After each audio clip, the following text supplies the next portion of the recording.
इन सारी बड़ी खबरों से पहले हमेशा की तरह रैपिड राउंड में देश विदेश की वो खबरें देख लीजिए जो जरूरी है। कांग्रेस के गढ़ छत्तीसगढ़ को हासिल करने के लिए बीजेपी ने संकल्प पत्र जारी कर दिया, जिसमें गृह मंत्री अमित शाह ने वादों की बौछार की। 18 लाख प्रधानमंत्री आवास योजना के घर बनाएंगे और छत्तीसगढ़ के हर घर में निर्मल जल नल से पहुंचाने का हम कार्यक्रम करेंगे। जातिगत जनगणना को हरी झंडी दिखाकर विपक्ष के मुंह से निवाला छीनने की भी कोशिश की।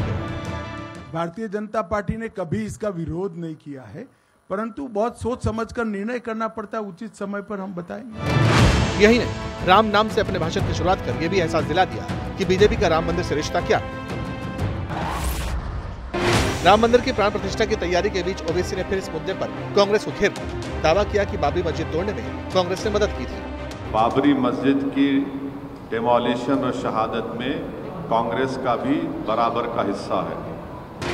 ओवैसी यही नहीं रुके, उन्होंने कांग्रेस को आरएसएस की मां तक बता दी कि कांग्रेस आरएसएस की मां है। ओवैसी की पार्टी को कांग्रेस बीजेपी की बी टीम घोषित करने में कोई कसर नहीं छोड़ी, लेकिन अब तेलंगाना में अपनी सियासी जमीन बचाने के लिए ओवैसी ने भी बाबरी मस्जिद का दांव खेल दिया है।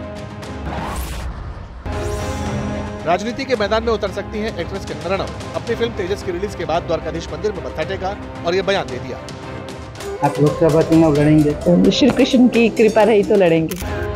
फिर क्या था, कंगना का यह बयान सियासी फिजा में तैरने लगा। लबोलुबाब यह है कि तेजस की नाकामयाबी ने कंगना की सियासी ख्वाहिश को हवा दे दी और बीजेपी से उनकी नजदीकी किसी से छिपी भी नहीं है। नरेंद्र मोदी जी प्रधानमंत्री जी, मैं तो कहती हूँ वो एक साधारण मनुष्य नहीं है, वो तो एक तरह से अवतार ही है। तो सनातन का उद्धार के लिए, इस देश का उद्धार के लिए, विश्व का भी उद्धार कर रहे हैं वो। इंडिया अलायंस की घोषणा के बाद से ही राजनीतिक गलियारों में ये सवाल दौड़ता है कि क्या बिहार के सीएम नीतीश कुमार यूपी की फूलपुर सीट से चुनाव लड़ेंगे। सवाल उठा तो खुद जेडीयू कोटे से मंत्री जमा खान जवाब देने के लिए सामने आए। जमा खान का कहना है कि नीतीश ने काफी काम किया है, इसलिए कई प्रदेशों से उनकी डिमांड आ रही है। कई बार मीटिंग की, कई बार लोग आए हमारे नेता के यहाँ डिमांड मांग रहे हैं कि हमारे देश में प्रदेश में चल के चुनाव लड़िए, लेकिन ऐसी भी कोई बात नहीं है। आगे देखा जाएगा, डिमांड जारी है, लोग चाह भी रहे हैं। इंडिया गठबंधन में पीएम उम्मीदवार को लेकर भी जबरदस्त रस्साकशी है। समाजवादी पार्टी लगातार अखिलेश यादव का नाम प्रोजेक्ट कर रही है, तो वहीं अखिलेश यादव अपने बयानों से इंडिया गठबंधन के बड़े दल कांग्रेस पर ही निशाना साध रहे हैं। कांग्रेस और बीजेपी दोनों मिले हुए हैं कि दोनों की मिली भगत से लेन देन हुआ है। चुनावी सीजन में सियासी दलों की क्रिएटिविटी भी देखने को मिल रही है। तस्वीरें तेलंगाना की है, रंग बिरंगी ये कार कोई आम कार नहीं। केसीआर के खिलाफ माहौल बनाने के लिए कांग्रेस ने इसे तैयार किया।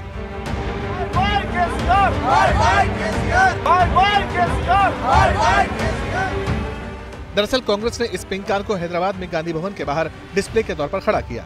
गाड़ी के टायर भी पंक्चर कर दिए गए। कांग्रेस का कहना है कि इस कार की तरह चुनाव में बीआरएस भी पंक्चर होने जा रही है। बाय बाय केसीआर पंक्चर सरकार कैंपेन के तहत कांग्रेस की ये पिंक कार राज्य के अलग अलग हिस्सों में भी जाएगी। शराबबंदी वाले बिहार में स्वास्थ्य विभाग की हालत कैसी है, तस्वीरों से समझ आ जाएगा। शराबियों की जांच के लिए रक्सौल के अस्पताल में जुगाड़ टेक्नोलॉजी का इस्तेमाल किया जा रहा है। दरअसल नेपाल से शराब का सेवन कर रक्सौल पहुंचे करीब 1 दर्जन लोगों को पुलिस ने पकड़ लिया। जांच के लिए अस्पताल लेकर गए तो स्वास्थ्य विभाग की पूरी पोल खुल गई। अस्पताल में शराबियों की जांच के लिए ब्रेथ एनालाइजर ही मौजूद नहीं था। कागज का ब्रेथ एनालाइजर बनाकर उसी से जांच की गई और डॉक्टर खुद इस जुगाड़ टेक्नोलॉजी को कबूल कर रहे हैं। हमारे यहाँ ब्रेथ एनालाइजर मशीन उपलब्ध नहीं कराया गया है। प्रारंभिक जांच में किया जा सकता है, लेकिन उसमें कितना % अल्कोहल का मात्रा है ये सब नहीं बताया जा सकता। बद्रीनाथ में मौसम का मिजाज पूरी तरह बदल चुका है। धाम में जबरदस्त बर्फबारी हुई, हालांकि कड़ाके की ठंड के बावजूद भी बाबा के भक्तों के चेहरे खिले हैं।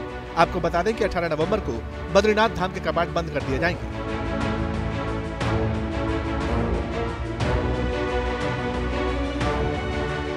जम्मू कश्मीर के गांदरबल में भी बर्फ की सफेद चादर चढ़ी हुई है।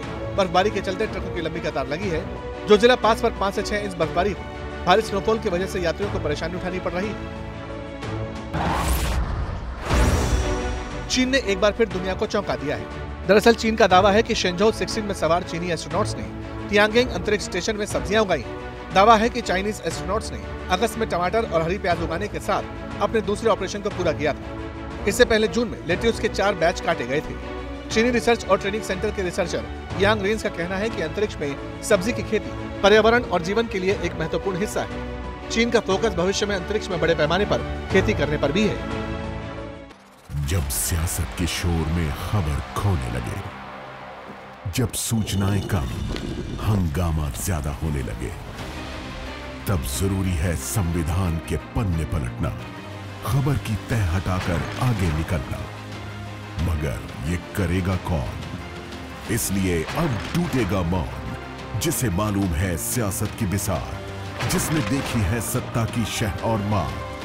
पक्की खबर, सच्ची बात, 1 घंटे सिर्फ आपके साथ, भारत की बात, रोहित सिंह सावल के साथ, सिर्फ एबीपी न्यूज पर।